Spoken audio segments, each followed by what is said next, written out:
What's going on, everybody? Super Saiyan Paul here, back at again with another Dragon Ball Super discussion with the one, the only, Raikon, Unreal Entertainment Gaming. What's up, man? This dude gave me like the most craziest intro. What's going on, man? Thank you for having me. It's been a while, man. But yeah, it has. Yeah, man, we're coming at it today with another theory. This one's a far-fetched one, but it is one that I've been seeing circling the internet, and I wanted your thoughts and opinion on this one, as well as I'm going to throw in my own, with this theory being that, is there a chance that maybe Merus might have some connection to Moro in terms of that they have some moments that haven't been explained in the manga yet that really kind of connect towards him? And is there some kind of plot behind the scenes that some people have been theorizing, such as Moro already knowing that Ultra Instinct isn't a mortal ability and calls it divine technique, that the fact that Merus is directly intervening with the forces that be and going against the angel code to actually intervene with the threat of Moro, do you see that there may be some underlying connection, such as Moro might have been, they haven't really explained who broke him out of jail, and is there a connection between these two, and is there a chance that maybe that they may become a god of destruction and an angel in a different universe? See, I want to believe that, but it's far from the case, and I'll prove why. See, like, I saw the thumbnail too, the God of Destruction, Moro, whatever, and as cool as that would be, it's far-fetched only because Moro had been around for 10 million plus years, whereas Merus was originally sent to Universe 7 just to learn about the biasism of good and evil, and then he had a bias. He chose good, practically based on his own accord, versus evil because he joined the Galactic Patrol. And I think it was during chapter number 48 or 49, when Jocko had confessed to everyone that it was Merus that locked away 7-3 and Sagambo and the crew. Obviously, during that time when he first became a patroller, he wasn't around when Moro was imprisoned by the Daikaya, which was 10 plus million years ago, right? So Moro had been around arguably for a very long time, as was the Grand Kai and everyone. So that right there just kind of goes to show that he's a very old character. And of course, he was very worried about him having to die, as he had told Raspberry that his body's in a very weakened state, and he's hoping and hopeful of getting his magic back. That way he could restore his youth. That was already established since like day one of his introduction. So with Merus being around, I'm fairly certain that Merus could get the job done by himself, but there's a code, as you know, specifically stated by Whis, that if anything constitutes more than that of training, it just breaks the law. And a lot of people often say, well, didn't he break the law when he reversed time? No, it wasn't a direct constitution of a battle. It was just him simply assisting the mortals, as we've seen done with Bola when he allowed Bulma to give birth, and many other things, right? So it's interesting because that kind of also predates when we went back and we saw like Vegeta and Goku actually spar with Whis. It makes sense now because Whis never really tried to begin with, because if he did and he constituted himself and using his full power to fight them, he would obliterate them and thus obliterating himself. So in this case here, I really would like to believe that Moro was freed by someone else, but clearly enough, it was even stated that the magic that was given to him by his own accord. And even then, when he had his magic restored to break out of prison, it still wasn't enough to fully satisfy him in a sense to where his body could actually sustain itself, which was why he wanted to go to New Planet Namek to find the quote, magic wish granting orbs. So that makes sense until of course he ran into Goku and Vegeta, drained their Genki, and then kept reducing his age and kept getting younger again. So I don't think that Merus and Moro have any kind of connection. I think that more so now they probably have more of a beef than anything else. But it's interesting because in manga chapter number 55 and 54, when Merus fought him on the asteroid belt, he simply fought him to stall time for the Grand Kai to grab Moro and bring him back to New Planet Namek. And what's interesting is during that little ordeal, Merus never damaged him. There's empirical evidence to prove that. All he did was shoot his little sticky thing at Moro's hand to divert him, divert him from attacking the Grand Kai, and then he used his rockets on his boots to blind him momentarily until the Grand Kai actually seized him. So it's interesting because every single time Merus fought him, there was never really any intent of him killing him or whatever. It was more like stall, and he actually did what he set out to do. He blinded Moro, Grand Kai brought him back to New Planet Namek, and that was it. So I think in this case here, it was like I stated on my video, I think that it's just stalling for time. Unless you want to constitute the narrative of Moro being so strong that he's able to beat a suppressed Merus, and then that leaves Merus with no other option but to break that code, because he knows, okay, I can't stall for time, I can't do anything that's going to help me constitute a leeway to help everyone else out, so I have to do what's necessary to continue to stall for time while everyone else recovers. And this is why I think that they're not going to recover so easy, because I feel like there's two factors to consider, right? You have Dende and Krillin. I feel like In this case, Moro's probably gonna know that one of them is trying to revive the other, which is gonna be Dende. So it would be really nasty and really awesome to see if Dende were to be spotted by Moro healing someone and Moro just takes him out. Now you might be asking, well, where does that leave our heroes? We still have Krillin, right? So at least he'd come in clutch there. But like creating that suspenseful kind of act to where you see Moro kind of overcoming a suppressed Merus, and then he even finds out that, oh crap, they're recovering, I can't allow for that to happen, and he takes out Dende momentarily. That would be something useful, I think, and very, you know, pragmatic for the story. But in terms of them having a connection, I don't see that being the case, only because there's always been a longing for those two to actually have like some sort of a difference. And it's interesting because if Merus wanted to, he can easily put Moro away, but it's not as easy as putting away 7-3 and Sagambo. So I would say I would rule that possibility out.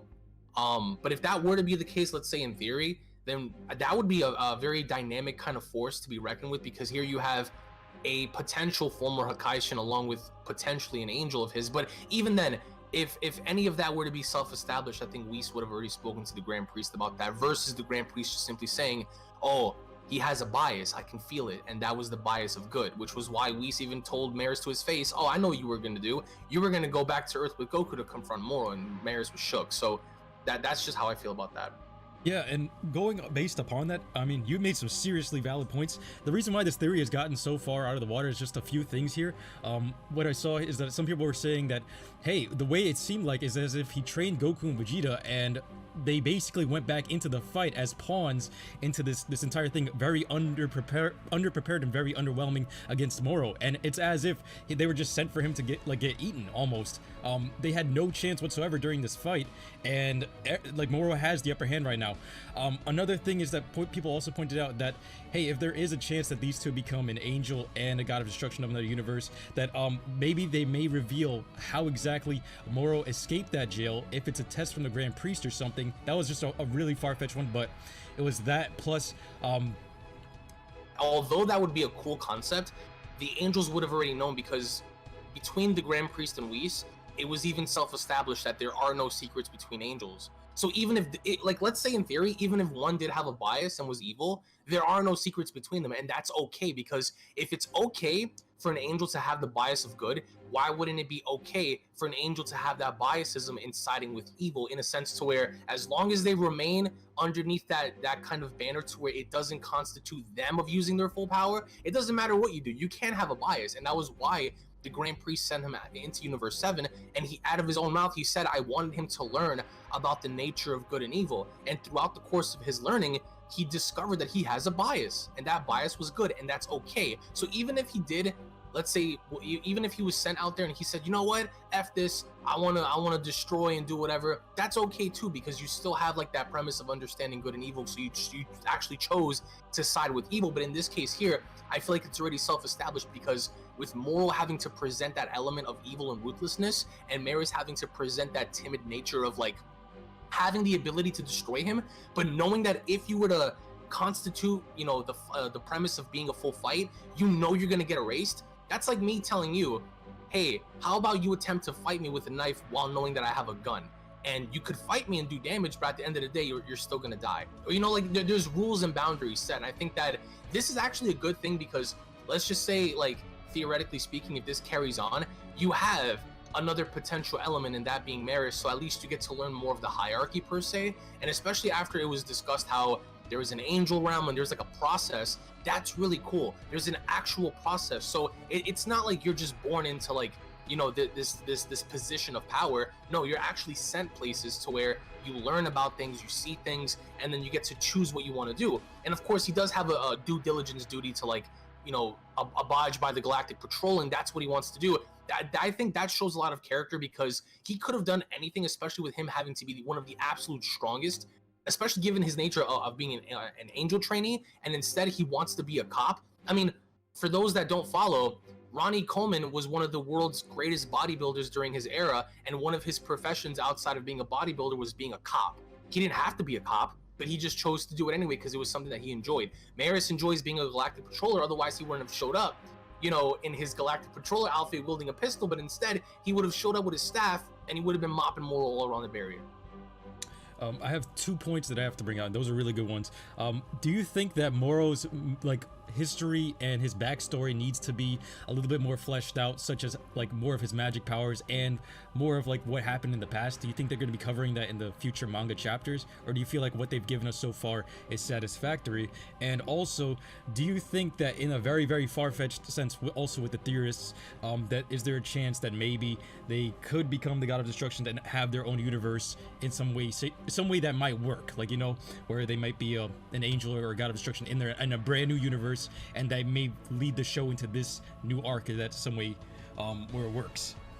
See, a lot of these theories are absolute trash, and I'll tell you why. A lot of these theories are baseless in a sense to where, like, people make false equivalencies to things. Like, I've already seen theories about, is Moro the one that killed Jiren's parents? And it's like, well, what's the logic or the premise behind your argument? It's a false equivalency. You're just saying things just to say it. Same thing with Broly. When Broly was introduced, did Broly kill Jiren's parents? No. So I don't think there needs to be, like, a set origin story of Moro, other than knowing the fact that during that era, you had this absolute monster ravage the universe, do whatever, and it took that of the Kais, the highest of the highest of the Kais, to embed their own god power in sealing, not killing, but sealing the, you know, this individual's power away, and thus allowing that jurisdiction to fall under the Galactic Patrol and putting him away because of what he was doing. So clearly, I mean, it was also established with Raspberry that he hated peace. He told Raspberry in the ship as they were, I believe, flying to Planet Namek that he loathes peace. He disgusts peace.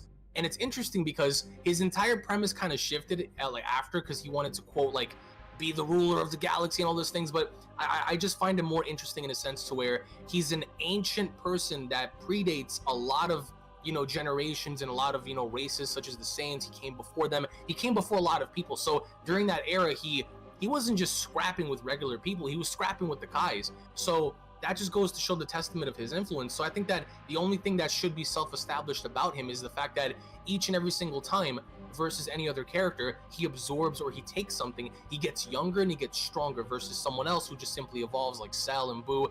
All they did was, you know, evolve and allow themselves to be granted those abilities, whereas Moro gets younger in youth, which, again, if you constitute the era of the way he was living, 10 million years plus, let's say in theory he was kept around longer, he could easily outlive another 10 million years in this current body because of his current status of where he's at. So that's really impressive to me. So in terms of there being another universe, I would say no. Save that for a later time, because you can also have the self-establishment of having Goku and potentially Vegeta kind of learn more about, you know, people like Merus. Because if you reckon the very first chapter, chapter 44, or 43, I think it was one of those two, when Merus was first introduced, the first person to ever get a whip of something unusually being off with this character was Vegeta, and that was after he knocked out Goku, and he said, this is no ordinary person, I couldn't even follow his speed, and he knocked them both out just to bring them back on the ship to talk about the Daikaio. So you can flush that out later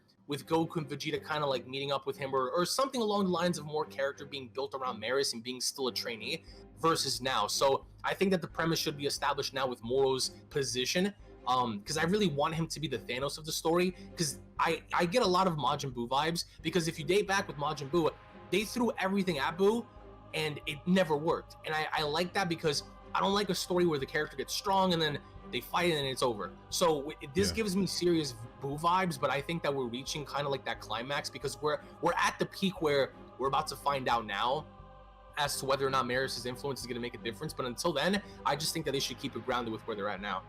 I'm just afraid, like, if they don't know how to end it properly, like if we get another Goku Black type of arc where it's they push a red button and all of a sudden he's gone. That's the one thing that's not gonna happen. That's not gonna happen, only because if that were to happen, it would have been self-established, just like in the Black arc when it was established prior to the merger that Goku always had that button. So here, if that was the case, Goku would have mentioned it a long time ago, like, oh, what's this here, you know? And remember, this is the same guy that forgot the sealing talisman in the fucking bathroom at Roshi's house. So I really wouldn't put it past him to remember that he has the Xeno button, whether it's on him or not. So I think that's not a factor. The only factor here is the premise of what's going to happen with Moro, whether he actually destroys everyone and carries on with this plan, which there really is no plan, because his whole purpose was to come to Earth to begin with, or the idea of what's going to happen with him going forward, if they're going to wipe him out, or if they're going to do what they did back during the days of the Kais and just take away his magic and possibly seal him up, which again is another fallacy, because Jocko even said we can't keep him around, he has to be killed.